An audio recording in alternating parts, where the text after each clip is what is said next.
Okay, while I'm out here, thought I'd go ahead and go over a couple of plan changes while we're at it. This whole digging that septic tank up and connecting to it, that was a big waste of time and money. You live and you learn, I guess. But that's just going to get covered back in, you know. And I'll explain why in just a minute. Now these blocks, how I've got them stepped down, I was going to leave them like that and just frame up kind of like a two-story, you know, frame up from each one up to a level, you know, sill plate, and then run the floor joist off of that.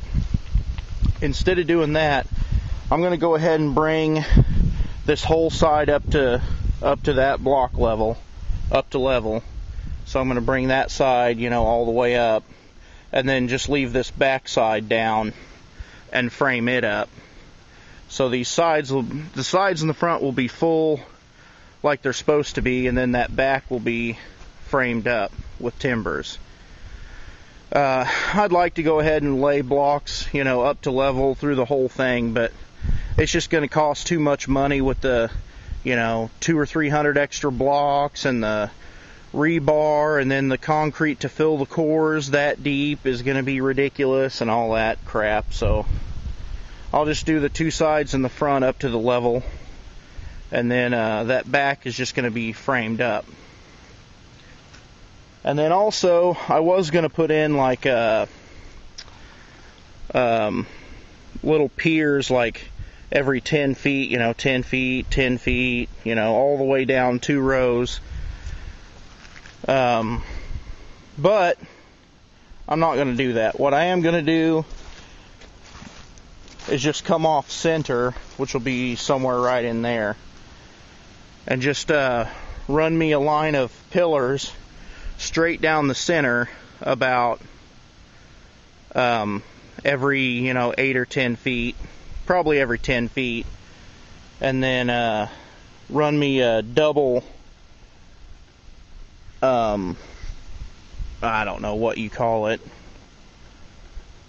Anyway, I'll have these pillars set up, and then I'll run like 2 2x10s nailed together the entire length. So there will be, you know, 2 2x10s up on edge running the center of the entire house. And then off that center 2x10, then the floor joist will span the 14 feet. I looked up the spans on white oak rough cut lumber, and I could use a 2x8 to span 14 feet because it'll go 14 feet 4 inches. But that over time it might get a little bouncy, so I'll go ahead and just cut, you know, 2x10s for all the floor joists and everything, and it'll be rock solid for 100 years. So anyway, hopefully that's understandable, and that's what is going to happen, so you'll see it even if you don't understand it. Another thing, like I said, that sewer part is just wasted, because here's what we've decided to do. The only thing you need a septic tank for, really, is your solid waste from a toilet. Well, composting toilets. No problem. So then you don't need the stupid septic tank. I'll just dig me a little trench, because that runs downhill back there anyway to a big ditch that's like 10 foot deep. And we'll just run all our sink and bath water and stuff right out there, just open into a ditch along the gravel road. So anyways, and then also another thing we've decided is, oh man, I gotta dig all that back out. That's wonderful. Oh well. Anyways, this right here was pretty much a waste of time. You know, maybe not really, but because I still have to run the electric anyway. But I'm probably going to end up tearing that well house out and pulling the pump out of it if it's not already pulled, and stripping it down to just basically the well casing.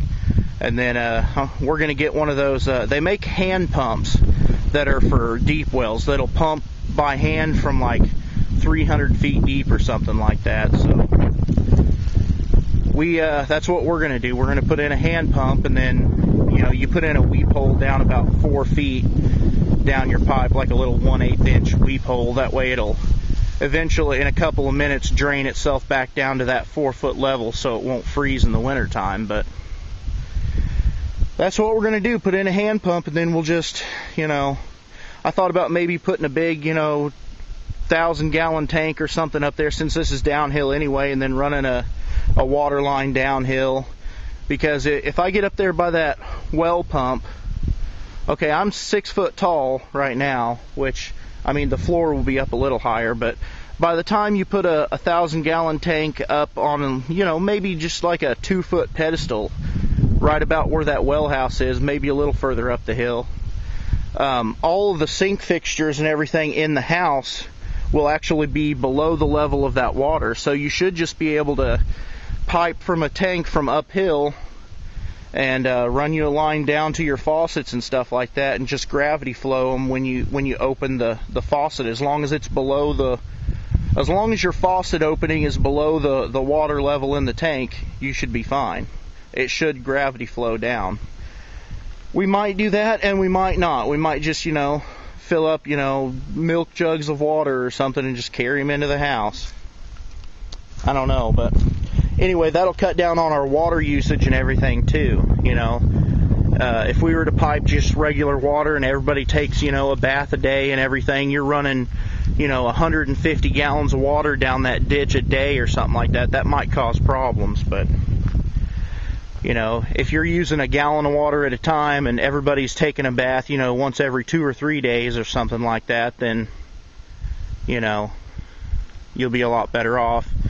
And you can always, you know, wash up in the sink and stuff like that in between actual bath times. But I'm kind of excited about that anyway, because like I've said before, if it were up to me, we wouldn't even have electricity.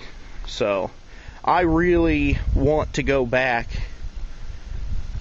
and live, you know, the old way. You know, I would have no problem living as if it were, you know, 1880 or something like that, you know, and I wouldn't really have a problem with that at all. My wife wants air conditioning and stuff like that, so we'll go ahead and do that for her and everything. And I like air conditioning too, so that's not a big deal. But, you know, putting a hand pump on the well and everything, that's exciting to me. You know, no matter what, even if there's no electric, you know, you still got water, just go out there and pump you some out. And those pumps are supposed to have a lifetime warranty, so I don't guess there's too many parts in them to really mess up.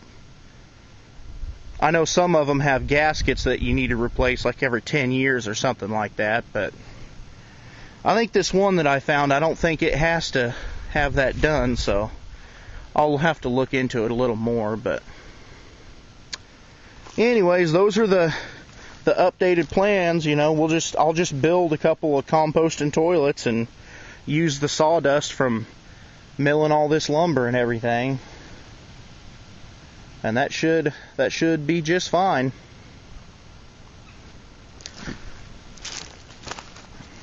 The only other thing is I'm gonna have the electric company come out and hook up power to this. I've shown before that the wires and everything are still connected, but they'll probably have to take out a couple trees, and I imagine they'll probably put in a new box and everything, because that looks kind of cruddy and old. But they'll come out and hook into that, and then, you know, run a couple into there, and then I'll just take a couple of, you know, 4-gauge wires or whatever and run out of there and put me a they actually make little electric boxes just for that purpose that has like a 20 amp plug built into it. You just wire in there. So that's what I'll do. And out here it's a cooperative electric company, so you pay a minimum of $15 a month, and then whatever you use above that. So the electric bill out here shouldn't be, you know, more than 25 or 30 bucks a month, if that. But anyways, so just imagine that little well house being gone and there's just a hand pump sticking up there, and that's pretty much what it'll be. And then I'll just have, you know, a sewer line going out back there down that ditch. I'll run back there and show you that ditch real quick. Kind of muddy, but I think we can make it.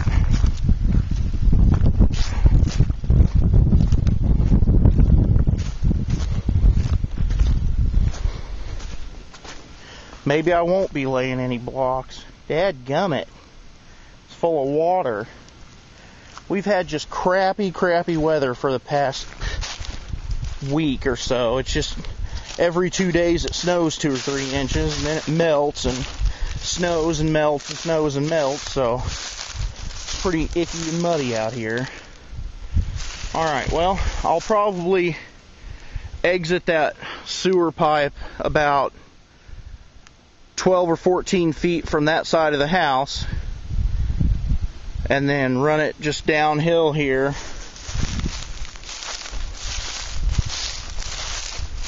and then just, I don't know if you guys can see that very well or not, but like right about there's the edge of the gravel road, and then right there's a steep ditch, and then it's a probably 10-foot steep ditch going up this way. So I'll just exit the pipe right out there somewhere and just let it drain down that ditch. And that'll be it. And we'll only be running, you know, maybe 10 gallons of water through it a day, so that's basically nothing. But anyways, there's the updated plans. The next video you guys should see should be a lot better quality. And it wasn't easy for us to come up with the money for something like that, so I just hope you guys appreciate the effort I'm putting into this and trying to deliver you guys some quality. Well, till next time.